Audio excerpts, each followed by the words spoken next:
Mga tugang Sabado ngunyan, Radyo Klinika time, digdi po sa DZGB. Good morning, Pilipinas! Sa ika-63rd founding anniversary kan DZGB, may series of topics kami, no? Na pinag-crear mga tugang kada Sabado. Ini po na sa tuyang discussion ngunyan, saro po ini sa programa kan DZGB, may kinaraman po sa ika-63 na anibersaryo. In fact, sa masunod pong Sabado, igwatabi kami ki forum tungkol mga tugang sa ecological and environmental program kan sa tuya tabi na albay, kan sa tuyang syudad, ano? Para po makatabang kita sa pagpapakarhay po kan sa tuyang kapalibutan. Kung paano atamanon ang sa tuyang salog, ang sa tuya tabing palibot, ang sa tuyang dagat, susug po mga tugang sa ano yan, sa maigigibo din sarong pribadong sektor sa pagkipagtabangan o sa pagkipagtabangan sa mga government agencies para po mga tugang marealisar ang sarong bagay. Ngunyan pong aga, ang sa tuyang topic is about integrative medicine. Ako permi ko nang nadadangog ini na integrative medicine na ini, mga tugang, pero dahil ko siya masyadong nasasabutan kung ano po ini, ano? Kaya po ang satuyang guest ko niyan, bidbido nindong maray ini, mga tugang si Father Efren Momoy Borromeo, PhD. Ang satuya tabing partner, ano? Siya po magkakatuwang niya to sa pagpapaliwanag mga tugang kan integrative medicine. And sa rupa, walang kawala ang babaeng to. Pero may ko nipig pa para iimbitaran. Kunyan day siya nakadulag. Dr. Vilma Hao. Mga tugang nagtapos po kan sa iyang College of Medicine sa ano yan, sa UST. Asin ang sayang internal medicine residency po sa St. Luke's Medical Center. Asin po sa niyang professor siya sa Integrative Medicine sa Bicol University. Ano? Sana po may mga nakikinig ngayong mga estudyante ng Bicol University College of Medicine, ano? Para po makakuha tayo ng mga reaction, mga informasyon, no? Para po sa gustong mag-react, mga tugang, magpaabot ng kaputan sa duwan niya itong sa tuyang partner.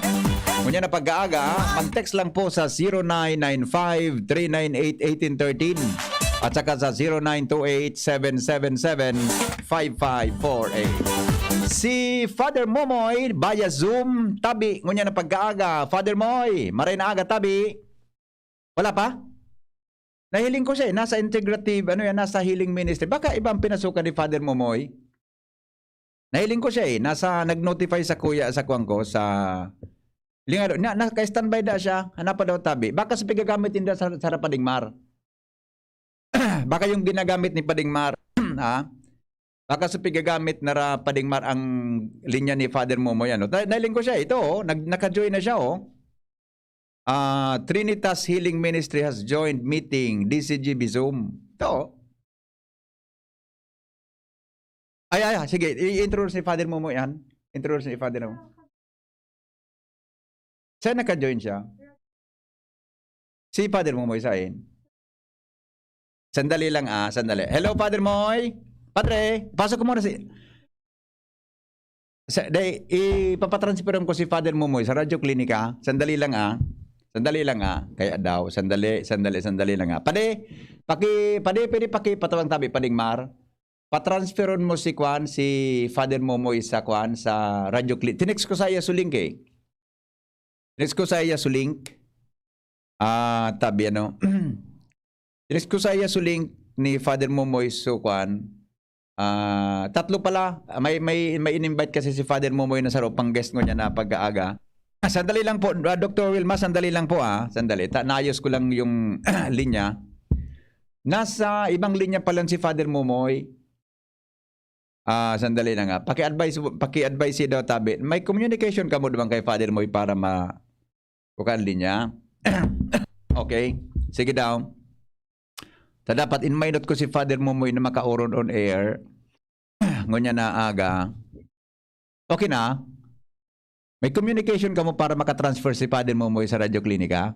Sige daw. Kinex ko sa iya So link. Kasuhapon. Tabi. Okay? Sandali lang. Bako kay Father Momoy and sa para pa niya itong bisita siya, ma-introduce ka ito na bisitang ito.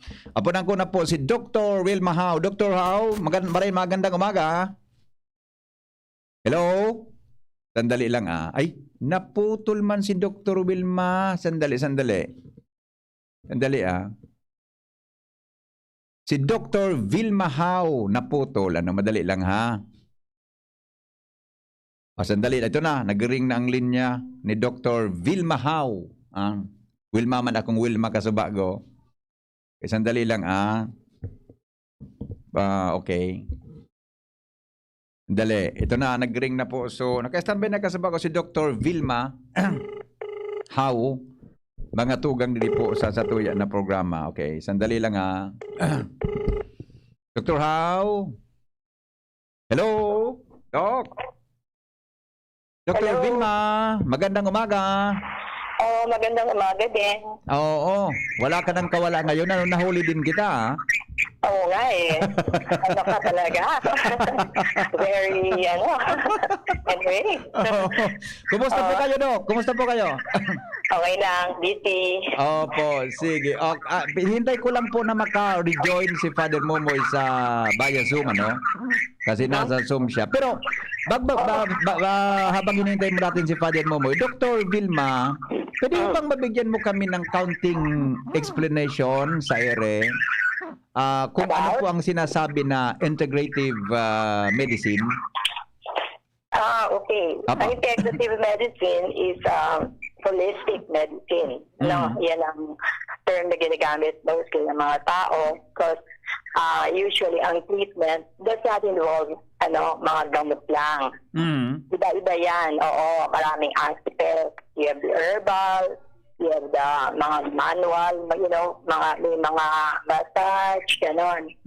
So, mas kompleto siya. Although, your medicines will play a big role pa rin. Just integrative, oo. And then, masyado siyang, evolving na science ng integrative medicine. Kasi yearly, monthly, may mga, na-discover, Okay. Ang mga into it and ang mga scientists din want to help people in things that are found in our natural environment. So, isang aspect niya is mas mura siya, in providing cure sa ating mga tao. And very doable yung kanyang mga procedure to benefit from the things nga sa ating environment or food. Basically, yun, ganun ang integrative medicine. I see. Dok, tama bang pagkaintindi ko na pwede bang sabihin na itong mga sinasabi natin na mga food supplement, parte po siya ng integrative, process? Yeah, kasama sila. But dapat discerning ang tao. Hindi sa advertisement. Dapat talaga kinasipin. And then of course, you test. Malalaman mo naman sa sarili mo if it's doing its beneficial effect ganun yun. I see. Okay. And kaya nga po, si Father Momoy kasama natin ngayon. Kasi di ba si Father Momoy is well known po sa pagiging healer. May mga testimony na natulungan siya. Yung integrative medicine, kasama din po ang ganitong approach po, Dr. Hao? Yeah, definitely. The healing process is part. Oo. After all else fails, minsan yung healing ang both spiritual at saka yung yung mga manual na sinabi ko. They help, they do a lot na help yung healing process. I see. So anything po na parang ang approach niya ay makakatulong on a certain healing process o sa healing ng anumang bagay, gawa ng mga eksperto or may scientific siya or ibang approach, magka-classify po siyang ganun po, Dr. Vilma? ano siya? Anong question mo? Oo, kung may mga kahit po hindi sa scientific approach na mga medical medical practices, pwede siyang ma-classify doon sa tinatawag natin na integrative medicine. Oo naman, oo. In fact, si Father Momoy helps me a lot pagdating sa distance healing. Oo. You know, wala dito yung tao. And it has proven effective. Oo. Marami siyang na-heal from other countries, no? At nandyan lang siya. Oo. No? I give the data na kailangan niya, and then they tell me, no? They call me up, "Uy, Mi, gumaling na ako." Ganon. Thank you kay Father. Ganon. I see. Yeah. Okay. So we have proof of that. Okay. So meaning po, isa ka po sa mga professor sa BU, College of Medicine tungkol dyan. Yan talaga ay well-known, accepted na sa ating, hindi lang sa Pilipinas, kundi maging sa buong mundo po, Dr. Vilma. Accepted na. Yeah, it's accepted. Oo. Accepted naman talaga. Oo. In fact, BU had that distinction na nagtuturo ng Integrative Medicine together with Community Medicine kasi they go hand in hand no? Sa community. Right. So iba pong integrative sa community medicine, Doc? Yeah, of course. So, kasi we find the sources for our integrative treatment sa community. Actually, it should be there kasi magagamit ng mga tao doon that cannot afford to buy expensive medicines, gano'n. Yeah. And they are safe to, from experience ng mga tao doon. Kasi mga ninuno natin, yan lang naman inom noon. No? Okay. But these have become di ba? Yung mga panahon may mga karayom na tinusutok-tusok diyan sa skin natin, di ba? Acupuncture. That's the acupuncture version. Acupuncture, di ba? May noon, Dok, bata pa ako na tatandaan ko yung bentosa. Bentosa, meron pa rin ngayon. Bentosa, di ba? May bentosa, may yung baso, di ba? Pero Dok, ngayon. Ito Dok, ang Santigwar tabi, Dok, parte ka ng Integrative Medicine. Yes, part of it. Talaga Si Dean namin, si Dean Caragay, the former Dean Caragay is a very good acupuncturist. I see. Nagbe-bentosa din siya, all of that. Okay. What about this mga albularyo using mga Santigwar? Dr. Vilma, anong dating po nila? It depends, It depends. Kasi pinag-aaralan din si Dr. Chini Tan, former DOH secretary, has a book on the medicinal plants. Kompleto yun. All the dosage and everything. Pwedeng i-refer doon if it really works for that kind of illness, no? Mamaya dyan, hindi siya para sa ganun sakit. Pero may reference ka doon. And totoo, nakakagamot sila yung mga herbularyo. Basta walang hanky-panky. Yan ang doon. Depende ano? Oo, depende. Kailangan din, alamin mo talaga na it works that way. Oo. Dapat pala, mayroon akong verification o validation kung yung mga orasyon ko nakakagamot din, ano? Oo naman. Hindi ko lang alam kung anong inoorasyon mo. May sampu nang in-approve ang DOH, and now they're studying Lagundi. Pero para na-proven na meron silang pinost yesterday na bagong gamot sa COVID, DOH. Yeah. Actually po, Dok, di ba? During the time of Secretary Flavier, malakas itong mga medicinal plants, di ba? Ay, oo. May mga approved na medicinal plants na nakakagamot talaga, mga dahon-dahon. Oo, totoo yan. Para si Dr. Chini, yung dati din ng UP. Yeah. Ganon, sila dyan. Si Dr. Flavier was really the, first proponent, mga ganon. I see. Okay. Dok, sige po, bibigyan kita ng oras at pagkakataon na makapagbigay yun ng informasyon sa ating mga tagapakinig ngayon tungkol dito sa mga alternative medicines na pwedeng magamit ngayong panahon ng COVID. And isa yan sa mga alternatibo kung paano ang approach sa integrative medicine ngayon pong may pandemic dala po ng COVID-19 at para po sa ating mga kababayan. Go ahead po, Dr. Vilma. Okay. We start with dito.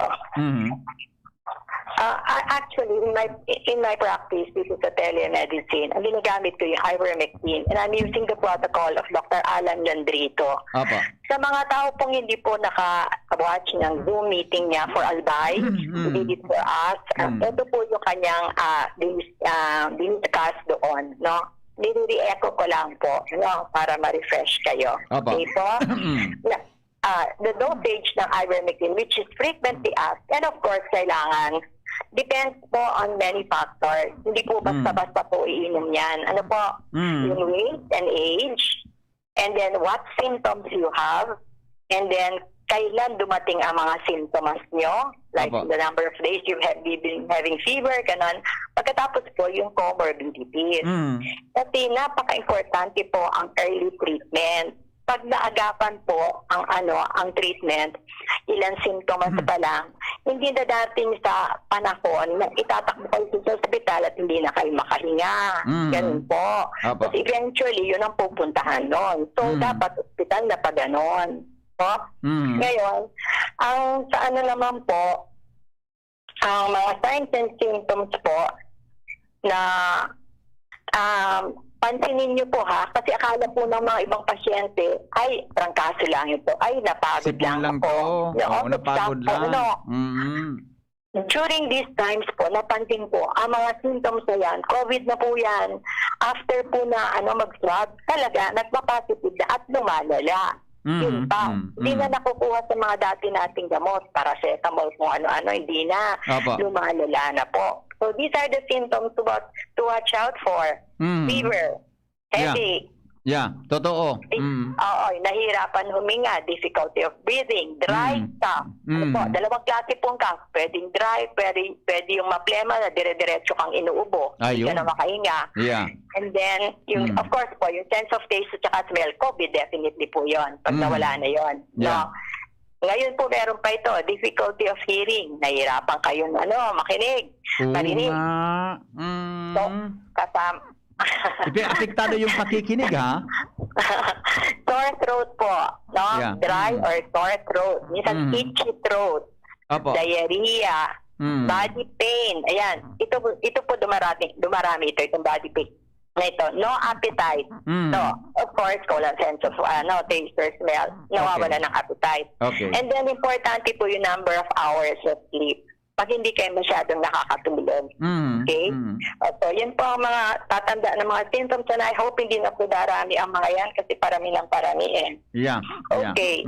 With regards po to, I will make it fast, Henry, okay lang? Yes, go ahead po, Doc. Go ahead po. Okay lang. Please continue. With regards to route of administration po, ang ivermectin, marami po siyang ways na pwedeng oral, iniinom, which is the most ordinary. Pwede pong ihalo sa VCO, virgin coconut oil. Mabilis po absorption pag ganon. Tapos, naiiwan po siya sa throat dahil oily po eh. So, nandun muna siya. So, tinatamaan niya yung mga doon, virus. Sublingual po, ito po inaano namin sa mga kasi sinasabi po ang side effect doon ng ivermectin is liver damage. Actually po, bawal po sa iver ang may liver cirrhosis o yung mga alcoholics po, recent alcoholic. Yung iba naman tumigil na like 20 years ago, hindi na umiinom, okay naman po yun. So, what we do is, pinapainom namin sa ilalim ng dila. Ipupulverize mo, ilagay sa ilalim ng dila so that hindi na po dadaan sa liver yon, absorb na kaagad. Para hindi na affected. Tapos iniinom po usually after a fatty meal. Mas mabilis pong absorption. After meal? Imbes na ilagan nyo, prito nyo, yung fever po na pag nilalagnat mo ang isang COVID patient, hindi po namin pinapabigyan ng paracetamol, mefenamic, and all those, unless na umabot ng mga 39, ganun po. Kasi yung fever po kasi yun ang panlaban natin to what is happening, our immune response. Kung ibababa nyo yung temperature habang nasa fever, naanoan po yung immune response, nag-weaken. So, ang sinasuggest namin parate is suob na lang po, magbalot ng thick blanket, preferably na warm ng any pot or container ng boiling water. No, not really boiling, steaming water po. Upo doon na 30 minutes. Yeah. Eventually, bababa po yung fever and then hydrate. Hydrate. Yun po ang ang ng treatment, no? Number 1 sa treatment, 2 to 3 liters a day kung malalaking tao, 3 to 4 liters, talagang non-stop na hydration. And the best rehydration fluid po is cocoa water, yung yang buko. Yung yang buko po, inumin niyo po yon unli, wala pong problema. You can mix in... Buko, Dok? Buko? Buko, yung ating buko. Lumbod. Even the meat, you could eat the meat also. Ayan, okay. Antiviral, opo, pang-hydrate pa. Marami po siyang nutrients. Ayan, okay. So, meaning yung buko talaga, kung, di ba, kung hindi ka naman matas masyadong sugar mo, mukha yatang may sugar content yan, di ba? Oo, pero normal naman, pwede yun. Mas na-outweigh no, At saka hindi ka naman inuwi buko all the time. During this time, you need it. Oo, inumin mo. Oo, pwede siya lagyan ng salt, and a little salt, parati pong rock salt, because the table salt, yung malalaki, may 72 minerals yan, no? In contrast to the iodized salt, mas konti yun, and the iodine. Now, the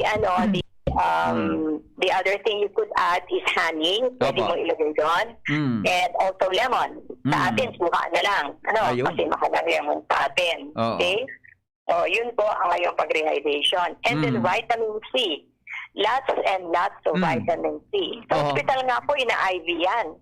Correct. Yung iniinom natin na 500 milligrams. Sa hospital, 1,000 pong binibigay. Nakaswero yan, di ba? Hanggang 50,000. Opo. Kasi napaka pang-boost ng immune system ng tao. Vitamin C, zinc, and most of all, D3, yung sunlight. So, Dok, pag may COVID ang isang tao po, nagiging dehydrated siya? Nagdi-dehydrate? Oo, nagdi-dehydrate talaga. So kailangan ng rehydration talaga, process? Oo talaga. Parating hydration yan, oo. Ang mahirap kasi sa seniors, pag pasig, hindi nila na-feel ang pagkapaha So, hindi sila umiinom. Not like the young ones. Millennial, may pipay, inom ng inom, no? So, yung matatanda, before they know it, dehydrated na sila. Lahat ng nararamdaman nila because of the dehydration. Lagnat, nanghihina, hindi masyadong makahinga, mga ganon. Okay? So, with vitamin C is zinc. Ito ang mga inaanuhan natin para sa, especially for COVID. C, zinc, and D3. Kung pwede pang lumabas ng bahay, hindi pa naman talaga frank COVID, hindi pa na sure, pagpainit na lang. Yung 8 o'clock in the morning, 3 o'clock in the afternoon, yung tamang init. Not be too much, sun. No, hindi yun. Papawitan ka doon, lalo ka na-dehydrate. So, yun. Instead of vitamin D3. No? Otherwise, you just take the capsule. Nasa units yan Nasa ang nakalagay doon. I see. Okay. Ang next pa, ang bibigay natin ay what we call N-acetylcysteine. Pakiulit po, Dok. Pakiulit po. Flumoxyl or N-acetylcysteine. NAC. Ang shortcut niyan, NAC. Okay. Ang ginagawa nito ay lusaw yung phlegm, no? Yung mucolytic ang tawag, yung mucus nagiging liquefied, no? Para madali nang ilulunin, matatanggal na siya sa papuntang lungs. And then siyang nauuna para makaproduce ng glutathione. Itong glutathione na hormone, ang ginagawa nito, may oxidative process kasi nangyayari pag may viral infection. Nilalabanan niya yan. So, kailangan mo yung NAC para ma-produce yung glutathione. Nagtutulungan na sila. Okay? Yun po. And then next is virgin coconut oil, of course. No? Ang ginagawa ng virgin coconut oil ay pinupulbos yung viral particles. Nagdi-disintegrate. I see. Hindi na siya makakagawa ng kalokohan sa katawan natin. Nagkakawatak-watak siya. Nagkakawatak-watak. yan. Oo. Yan, mali pa lang aking description. Pwede rin po yun. Pulbos. Nagkakawatak-watak. Pwede rin pulbos. Pinupulbos. Pwede rin. Pinupulbos siya. Powdered. Powdered viruses. Para makeup na tuloy yan, no? Okay. Anyway. And also, Kaya pala, Dok, it helps. Oh, yung PCO na yan, even yung DOST, may news ka the other week na makakatulong daw kontra sa mga mild symptoms ng COVID-19. Yes, oo. Totoo yan. Kasi ano siya, antioxidant ang melatonin na nagbabalance ng hormone. And the nice part is, tulog ka, no? Kasi medyo balisa ang may COVID na patient eh. Kasi very uncomfortable ang feeling niya sa katawan niya eh. Ang daming nararamdaman. So we have to have the 7 to 8 hours of sleep. So binibigay yan. Yeah. And after vitamin D, yung iba like anticoagulant, kung nagdududa, you have to see the doctor, the medical doctor for that, para ma-diagnose yan at bibigay nila yung gamot. Mostly sa hospital, bibigyan nila yan. Yung bumabag sa platelet, Henry, may ganun eh. Oo, bumabag sa platelet, no? And then also, the functional nutrients na tinitawag, bawang at saka turmeric. Yung bawang, yung alisin, yun ang alisin na. Yung alisin, yun ang component niya na important. And also turmeric naman, yung curcumin. Yan, so turmeric. Ano yan, pang-boost ng immune system mo. So wala tayong problema kasi, kalat ang turmeric dito sa atin. Just to eat, you get the turmeric na pure na lang. Huwag mo yung marami siyang halo. Kasi ang beneficial dun yung curcumin eh. No? Not the other ingredient. May orange minsan, may kung ano-ano. No? And garlic. Dito, sinabi may meron tinitinda actually, meron yung dalawang yan eh. CAP 2020 ang pangalan ng gamot. CAP 2020. Okay. Now, we should give antibiotics too. Pag sa COVID, dahil may fever, may infection, especially kung may pneumonia, no? Ang inaano ni Dr. Alan, from his experience, siguro naging pasyente ni Dr. Alan, nasa 100,000 na, no? He has been doing this a long time ago, no? Since last year pala, hindi a long time ago. Tapos, doxycycline ang preferred niya. But other doctors, I consider RX na prescription. Na pwede rin yung antibiotic. Kasi baka may bacterial infection na kasama eh. Not only viral, nagbibigay din sila.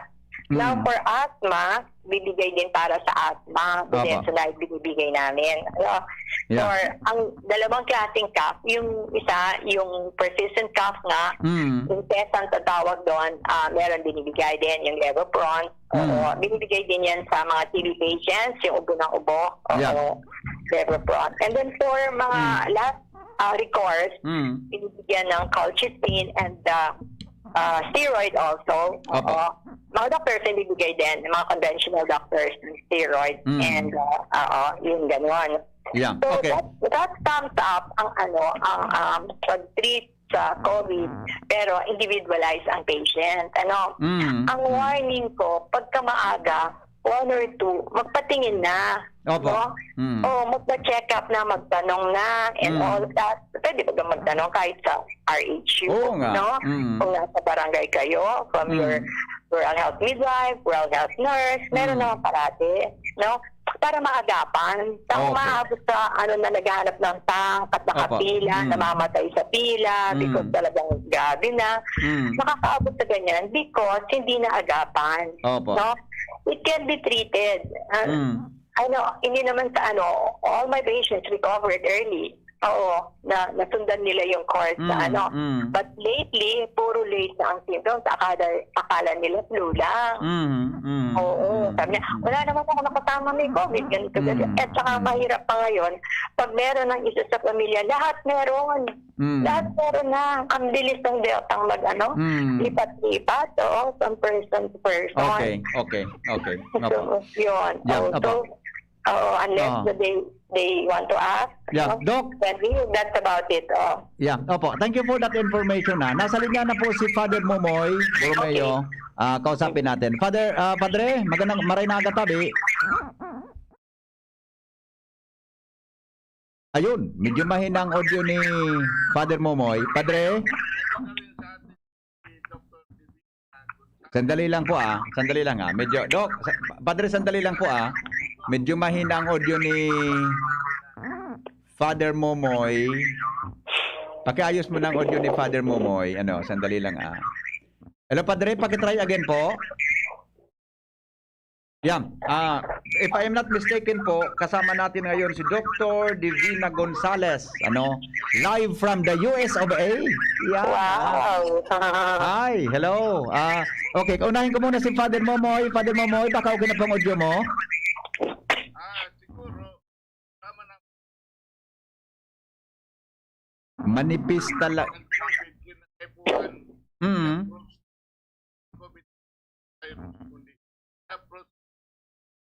Opo. Mga iba-ibang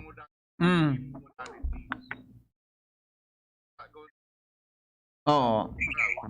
Sandali. Hindi audible si Father Momoy sa ere. something that different approaches. Kinakailangan natin na approach na ng sinabi natin integrative medicine. Siguro malilinawan tayo nito. Yeah. Okay, sandali lang po Padre kasi medyo manipis talaga ang audio mo.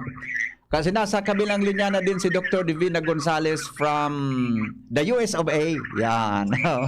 Pero hindi tayo nito mahirapan magbikol at saka managalog kasi Pilipino to. Dr. Divina, good morning po. Good morning. Good morning po. At good morning, Father Mo. Sa host. Hindi po ako from the US. Nandito po ako sa Quezon City. Sorry. Okay, sorry po. Kasi you are from the... Ang dating nyo kasi, doktora, parang Amerikana na. Kasi po puti na buhok. Hindi po ako hindi po ako nagdabay. Yeah, sige po. So, bigat po, Father Moy and Dr. Divina, taken from the words that was explained by Dr. Kwan kanina, Dr. Vilma Hao. Ano pa ang gusto ninyong idagdag sa ating napag-uusapan ngayong umaga? Opo. Ako po, ang pinapractice ko po, integrative medicine po. Opo. Specifically, Antrophosophic Medicine. Okay. Sa amin po, pag sinabing integrative medicine, meron po kaming paningin sa human being. So, ang tingin po namin sa human being, hindi lang po physical body. Ang tingin po namin sa human being, meron din po itong partes na hindi natin nakikita pero napaka-importante rin po dun sa healing process. So ito po yung tinatawag halimbawa na life force body o yung mga Chinese tinatawag itong Qi, yung mga Indians naman po ang tawag nila prana. Tapos meron din pong kaluluwa at may espiritu pa po. So, yung apat na aspeto po na yan, sinasagot po ng integrative medicine. Kaya po pag tinanong nyo, saan papasok yung mga dasal? Saan po papasok yung meditation? Saan po papasok yung halimbawa, saan po papasok yung acupuncture? Yung acupuncture po kasi sa life force body po yun. Yung mga dasal, yung mga meditation, yung mga halimbawa po yung mga shibashi, yung mga practices po in movement and exercise, pero meditative din po ginagamit, dito ba? Mapasok din po yung doon sa soul and spirit. So, pag hinarap po sa amin ng pasyente o pagka meron kaming pasyente sa harapan namin, yun po yung titignan namin. Physical body, life force body, soul, and spirit. Yun. Tapos po, inclusive din po yung integrative medicine. Ibig sabihin, hindi po siya nagpe-etsakwera ng kahit anong practice. Halimbawa po, hindi po kami against conventional medicine. So, gumagamit din po kami ng mga halimbawa, antibiotics po. Kung pinakailangan, gagamit din po. Pero hindi rin po kami nag-e-echapera ng halimbawa, hilot. Meron pong lugar sa integrative medicine, ang hilot, ang suog, pwede pa ho yung chiropractic medicine. In fact, ito yung mga practice nito, parang na-legitimize na po yung binigyan po ng formality ng Philippine Institute of Traditional and Alternative Healthcare, yung pong PICA. Yeah. Yeah. As way back po, kasi po nag-DOH din po ako, nagtrabaho din po ako sa Department of Health ng 7 taon. So, way back during the time of Benson, si Alfredo Benson, di ba? Sumunod sa kanya si Flaviere. Pero way back the time of Dr. Benson, nag-umpisa na po yung programang tinatawag na Traditional Medicine Program. Ito po yung pinanggalingan ng PITAC. So, ito po yung binibigyan na po ng recognition yung mga halamang gamot and other traditional medicine practices. At in fact, binigyan na po ng parang dahil kinikilala na po sila na legitimate na practices sa medicine, binibigyan na po ng parang registration procedures. Yung halimbawa, paano yung malalaman kung itong nag-oorasyon na ito, legitimate or not? No? Meron na po gano'n. May gano'n na po ngayon. So, recognition, but at the same time, parang yung pina-professionalize na rin po sila. So, parang sa akin po napakaganda dito kasi parang... Professional ka na! Ano, Father Momoy? Ano, Padre? Professional ka na, pwede ka na. Pwede na. Professional ka na. Tsaka ang kagandahan po nito, parang yung, di ba ho yung, parang binuo yung circle po na dyan scientific tayo, di ba? Pero at the same time, kinikilala natin yung mga indigenous traditional practices. At dito rin po, may lugar din po yung mga arts. Hindi po yung kaartihan. Kung arts po, yung pinatawag po itong therapeutic arts. So parang binuo yung the best of both worlds, sinama-sama po sa isang practice. Ganun po ang integrative medicine. Yeah, okay. Father Momoy, sa point of view po kang religion, sa lado kang relihiyon, sa lado kang healing process sa integrative medicine, ano po ang kwanta? Ano ang acceptance pangkabuan kang kansimbahan? O sa tuyang relihiyon tabi bilang Katoliko, any other religion tabi, Father Momoy? Sa tingin ko, I would rather go for the spirituality kasi lahat ng religion yun. Kasi ang tingin ko, I would rather go for the medical anthropology. Yun. Ano po? Ang medical anthropology po kasi ng modern medicine is mechanistic. Mechanistic po, empirical. Kung ano nakikita, kung anong kung ano ang mga nakikita lang, kung anong may weight, gano'n. Kaya makikita niyo po ang basis ng anatomy ng modern medicine is yung cadaver. Cadaver po. Dr. Divina. Pero yung traditional Chinese medicine, yung Ayurvedic medicine, yung Ayurveda, mga several thousands of years ago, ang kinukonsider, ang anatomy po nila, kinukonsider pati yung soul, yung prana, yung life force, yung kinukonsider po yung life force. Kaya ang kanilang pinag-aralan ng anatomy, yung buhay, yung living. Opo. Kaya isang example po, yung biopsy, Yeah. Yung biopsy, kapag yung alimbawa binayopsy ang puso mo, kumuha ng part ng puso mo, yung part na yon kapag nasa loob ng katawan, iba ang kondisyon. Kapag ilabas po yun sa loob ng katawan, iba rin ang kondisyon.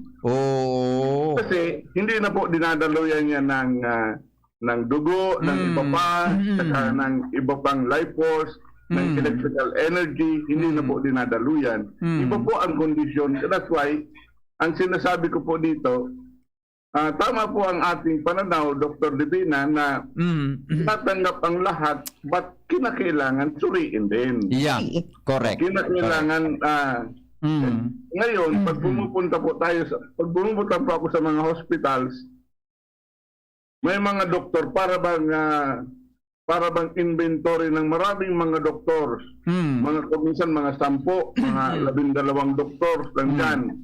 Bawat isa nag-i-specialize sa, ang iba, specialize siguro sa mata. Sa right eye, ang iba, left eye. Pero minsan hindi nag-usap-usap. Sa halunan, di ba? Oo. Specialize sa puso, sa kidney. Kailangan po sana natin ngayon, ito pong integrative medicine, kinukumpas ang lahat ng ito. Para, kasi, kaya nga po ang sakit ay tinatawag po natin, this is. Disease, di ba? This is, disharmony, division. Kaya ang healing po is wholing, pagbubuo. Kinakailangan buuin po natin at sagutin ang mga pangangailangan ng bawat parte ng katawan. At pinaghati-hati ang parte ng katawan. Yung po ay buo. Ang taong buhay, mayroong kaluluwa. Kaya kinakailangan, kagaya po ngayon, itong COVID-19,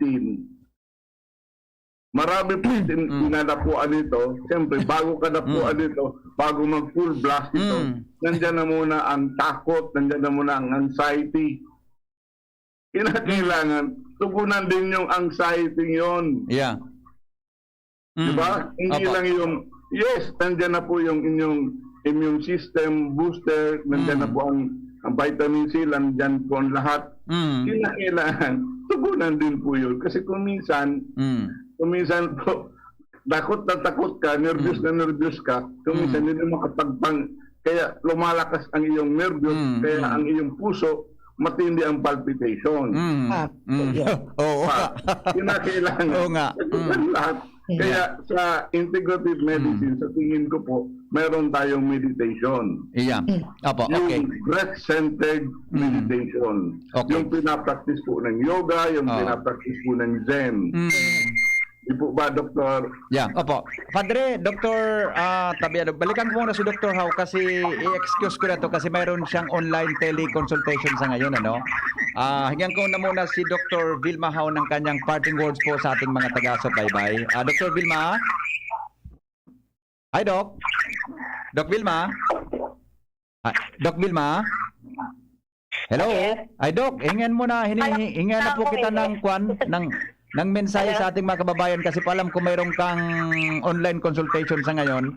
Ano po ang ating parting words sa mga nakikinig sa ngayon sa ating palatuntunan?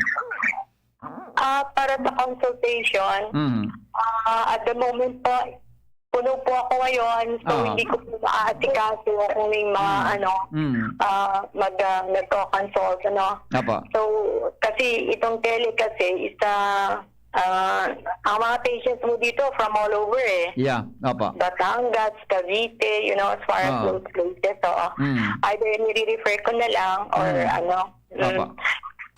kasi at saka medyo kailangan ng follow-up mga pasyente ngayon. Correct. Medyo gumagrabe po So, yun, But I have my number with si Henry. Alam yung number ko. Yeah, opo, okay. Kung simple mga concerns or yung may gusto lang kayo clarify, pwede naman po. You can call me up po. Ako na problem. Opo, okay. Doc, maraming salamat ha. Thank you so much for your time. Okay, salamat din for this chance to let people know what they should know. Yeah. Thank you po, Doc. Mabuhay po kayo. Ingat po kayo. Thank you, and thank you, Father. Okay. Thank you, Dr. Gonzales. Keep safe and beautiful, Dr. Vilma. Hello po, Dr. Hao. Thank you. Ano sabi ni Father? Padre, ano sabi mo daw? keep safe and beautiful. Sabi ni Dr. Sabi ni Ako, Father Momoy, keep nagtatel-alay. safe daw and Henry, beautiful. nagtatel-alay ang pare doon sa beautiful na part. Sige, Father. Kita na lang tayo. Thank you. Okay, thank you po. Thank you. Bye-bye. Thank you. Alright, thank you. Okay. Okay, balikan ko po sina Dr. Gonzales and Father Momoy. Sumidat po, Padre, tama ba? Ano po ang kwan? Ano ang parang pananaw nito ng mga mga modern na nagka-practice ng modern medicine? Sa ganito pong sitwasyon sa practice din po ng integrative medicine sa tingin po ninyo. Dr. Gonzales. Ngayon po, accepted na po, like, sa karamihan sa mga malalaking medical schools, katulad po ng UERM, UST, Opo. Latal, St. Luke's, meron na po silang mga integrative medicine programs. Oy, and very good. lalo na po sa UP-PGH, kung saan po ako nag-residency ng family medicine. Matagal na po, integrated sa medical curriculum. So, ina-accept naman po nila. So, karamihan po, tinatanggap na po yan. I see. Okay. Paano ba ito, Father Momoy, sa tingin niyo po ninyo dapat palakasin?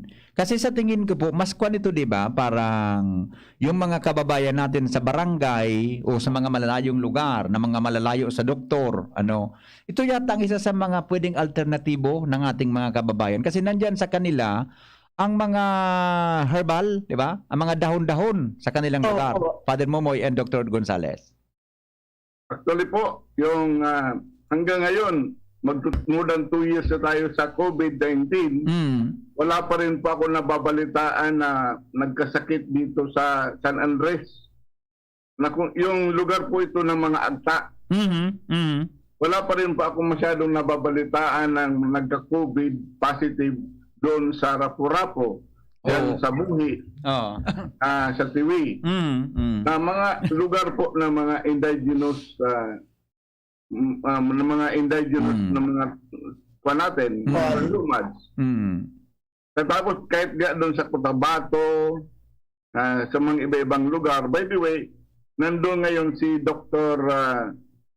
Jimmy Galvestan sa Pulumulok, ay hopefully para nag-aaral, nag-integrate ulit siya sa mga lumad, sa mga indigenous medicine men, sa mga babaylan. Kasi kailangan po natin ngayon, sinasabi po natin, cosmic ang approach. Cosmic. Ang ibig sabihin, lahat tayo, we are in the web of life. I see. Iisa po tayo. Ako at ang kalikasan ay iisa. Yeah. Opo. Dr. Gonzales? Opo. Sa akin po, naniniwala po ako sa paniniwala ni Father Momoy. In fact po, pasyente po ako ni Father Momoy. Ayun, talaga. Pareho pala tayo. Opo. Pareho pala tayo. Pati pamilya namin, pasyente ni Father Momoy. At saka, yung mga ibang pasyente ko po, nire-refer ko rin po sa kanya.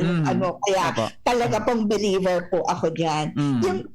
Yun doon naman po sa, halimbawa po yung mga halamang gamot. Meron lang po akong ibang idadagdag sa nabanggit na po ni Dr. Hao. Halimbawa po yung common colds po, yung halimbawa runny nose po. Ang isa sa pinakamagandang kitchen remedy po, hulaan niyo po kung ano. Kitchen remedy, ha? Kitchen remedy po. Nasa kusina lang ang gamot, ha? Ano po? Yes po, sibuyas. Sibuyas? Alam niyo po ang gagawin nila. Tatagtarin niyo lang po yung sibuyas. Dagdagan niyo lang po ng halimbawa a tablespoon or 2 po ng honey. Iwan niyo lang po sa isang tabi. Tapos ang mangyayari, magtutubig po siya. Tapos yung tubig po na yon, ay naku, napakagaling po sa runny nose, sa nagtutulong ilong. Opo. Tapos isa pa po, halimbawa po meron kayong maliliit na anak. Naku, common po ito Pagka nagkakaroon po sila ng sipon, sasakit din po yung tenga. So, pag masakit po yung tenga at nasa gitna kayo ng gabi, hindi nyo naman po pwedeng isagsag sa ENT yan, di ba? So, Mag-iiyak po yan. Parang may first aid ka agad dapat muna. Again, sibuyas na naman po. Tadtarin niyo lang po yung sibuyas. Lagay niyo po sa sa gasa po. Ilagay po dito. Tapos hot water bottle dito. Instant relief po ng earache. Pero hindi po ibig sabihin na hindi nyo dadalhin sa doktor the following day. Gusto nyo lang itong i-first aid. Yeah, ba? correct. So first aid nyo lang po yung sibuyas. So yan po, ano na yun, proven na po ang sibuyas. Ang scientific name po niyan, Allium cepa. Tapos po, another thing na hindi po nabanggit pero magaling na magagaling din po at ang bilis-bilis niya lang pong patubuin, oregano. Yeah, mayroon kami diyan sa bahay. Isa po ang oregano. Ang ginagawa lang po nung mga sinaunang tao, nilalagay lang po siya sa sinaing. Correct. Tama po yan. Siya sa sinaing. Tapos pinipiga po siya para yung sap po ng oregano pinapainom sa pasyente. Tapos yung dahon po na pinagpigaan nyo, pwede nyo pang gawing compress sa dibdib para yung bigat at yung congestion sa dibdib maibsan. Another po na maganda ring remedy, lagundi. Yung lagundi po, pwede kinuha nyo lang yung dahon, ginawa nyo tsaa, o kaya may mga lagundi capsules na rin po sa malalaking drugstores katulad po ng Mercury Drugs. No? So yun po yung idadagdag ko. Tapos isa pa po, kailangan din po natin, di ba, yung iba hanap ng isopropyl alcohol o kaya po ethyl alcohol pang disinfect. Alam niyo ba, ang pinakamagaling na disinfectant na napakamura na found everywhere, wag niyo lang po iinumin. Ang pangalan po nito ay lambanog. Ay, just ka sa Quezon, di ba? Sa Quezon, lambanog ka. Lambanog. Ano siyang pang-disinfect ang lambanog? Opo, pwede. Paano pong process niyan, Doc? Paano? Anong gagawin? Yung pang binibili po nating lambanog Pero paghugas sa kamay? Inom ng mga lasenggo. Oo. Alam niyo po na mas mataas pa po ang concentration ng alcohol niyan kaysa dun sa binibili nating alcohol sa butika. Meron hong 90% proof niyan na talaga pong disinfected lahat pag yan ang ginagawa. Oo. So ano, Dok, ang mas maganda dyan, Dok? Inumin o ihugas sa kamay? Hugas lang po.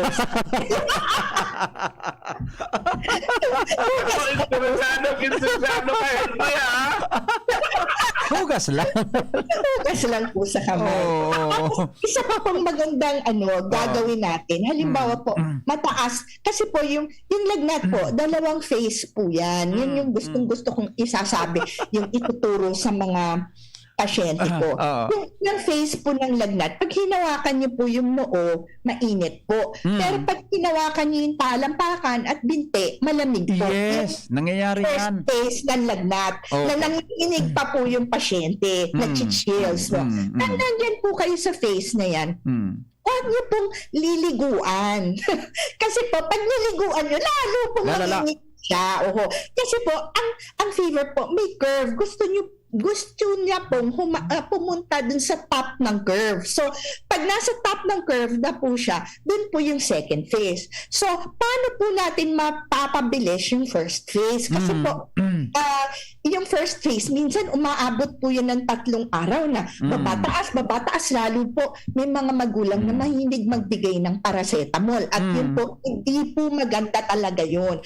Katulad po ng sabi ni Dr. Hao, yung taas po ng lagnat natin, meron pong function yun. At function, kasi po ang virus at bacteria, dumadami po siya sa isang katawan na normal body temperature. The moment po tumaas ang temperatura natin, kumukonti na po sila, namamatay po sila. No? So, ang iingatan lang natin ay huwag siyang umabot ng mataas na mataas, yung 39 plus and above. No? So, pag nandun po tayo sa first phase, para pabilisin po yan, ito po, tinatawag na steam bath, pero hindi naman po talaga bath, hindi naman ligo. Yung steam lang po talaga, magpapakulo lang kayo ng tubig, magkukuha kayo ng tuwalya, ilalagay niyo sa ulo niyo, tapos maghubad siguro po kayo kasi sa banyo niyo naman gagawin. Initan niyo po yung buong katawan niyo. Kasi dati, pag nag-steam bath kayo, mabilis tataas yung temperature at mabilis din pong bababa. So, Yung second phase po, malalaman yung nandun na kayo pag mainit ang noo at mainit din po ang talampakan. Pag ganun po, dyan na po kayo pwedeng magpunas. At ang maganda po dyan, ito po yung, di ho ba, hindi naman kayo maliligo, sponge bath lang po, punas lang po. So sa isang basin po ng tubig, pwede po kayong kumuha ng either dayap, kalamansi, o kung medyo social kayo, lemon. No? Ang importante po kasi, hihiwain niyo yung lemon, dayap, o kaya kalamansi sa ilalim ng tubig. Kasi po, ang pinaka-importante doon, yung essential oil po ng kalamansi, dayap at lemon. Hindi naman po talaga yung juice niya. Yung essential. Kaya dapat po hinatin nyo, hiniwan nyo sa ilalim ng tubig na medyo tap water po. Doon yung Tapos, yun po ang pwede nyo ipangpunas at ipang-compress. Tapos sa mga bata po, ang napaka-bisa pong magpababa ng temperatura nila, lalo na paabot na po ng 39 to 40. Yung pong tinatawag na lemon compress, leg compress po. Ay, Dok, pasensya na ha. Medyo lumagpas tayo ng oras kasi programa ng Ako Bicol. Pwede mo, may pwede tayong bumalik mamaya sa programa ninyo with Dr. Gonzales? Ay, meron po akong meron na siyang okay. Kasi, anyway, siguro, Doc, paki-recap na lang po siguro. Kasi, si Dr. Eddie Dorotan. Okay. Siguro po, Doc, ako, madami ko pong naintindihan sa sinabi ninyo. Ngayon ko lang po narinig ang ganong sitwasyon. Kaya lang po, patapos na po ang ating oras. Siguro po, wrap up na lang po para sa ating mga kababayan. Go ahead po, Dr. Divina. Opo. Siguro po ang idadagdag ko lang po na kasi pag malusog po yung katawan natin, tama po yung kinakain natin, malakas po ang resistensya natin sa infection. So bago pa po tayo magkasakit, yun po yung ini-encourage ko rin po na healthy living po tayo, na yung diet po natin, kung maaari, kukunti lang yung asukal na kinakain natin. Dapat din po masayahin tayo, di ho ba? So ang pwede ho natin gawin sa kaluluwa natin, kumanta po tayo, mag-color po tayo, di ba? At yung movement po, yun yung isa sa pinakaano ko na shibashi talaga, yung napaka-effective po sa Tapos, wag din pong kalimutan yung sa spirito, andin na po yung prayers, verses, meditation. Para ho, yung kabuuang pagkatao o being ng human being na a-address po. Pag ganyan po, malakas po tayo, kahit magka-COVID po tayo, hindi po tayo dediretso sa pulmonya. Yes. Opo. Yun lang po. Dr. Gonzales, gusto kitang imbitahan sa susunod na mga araw sa programang ito. Mag-usap tayo isang oras sa ating programa. Opo. Okay. Makikipag-ugnayan po ako kay Father Momoy Borromeo, ha? Opo. Okay. Sige. Father Momoy, message po sa ating mga tagapakinig. Yes po. Padre? May the Lord in His love and mercy bless you, Father, the Son, and the Holy Spirit. Amen. Amen. Okay, mamaya. Mamaya naman. Thank you po, Dr. Gonzales. Salamat po. Ingat po. Salamat, Father Momoy. Thank you. Konsulta po ako uli. Yeah. Okay. Mamaya, abangan mga kaibigan. Dr. Opo. Thank you po. Thank you. Thank you. Bye-bye po. Bye-bye. Thank you po. Bye-bye. Okay. Abangan po mamaya si Father Momoy at saka si Father Mar de la Cruz suban sa programang Boses kan Kapalibutan alas anong oras? Alas 9. Alas 9 Ronald? Hindi po sa alas 10. 9:30 sa Boses kan Kapalibutan. Salamat po sa inyong pagantabay. Goodbye. Mabuhay. Yan, salamat. Nakulon akong naukudan ganyan sa programang Radyo Klinika. Kaya abangan mo sa liwat sa masunod na Sabado ang Radyo Klinika sa DZGB. Ang mga baretang ini hatod sa Indo kan mga binasunod. RightMed, isang pangalan sa gamot na kailangan. Generica Drugstore. Ang Generica Drugstore ay kaagapay sa kalusugan ng pamilyang Pilipino. GSM Blue. Choose what's true. Choose GSM Blue. Plemix Forte, available in South Star Drug.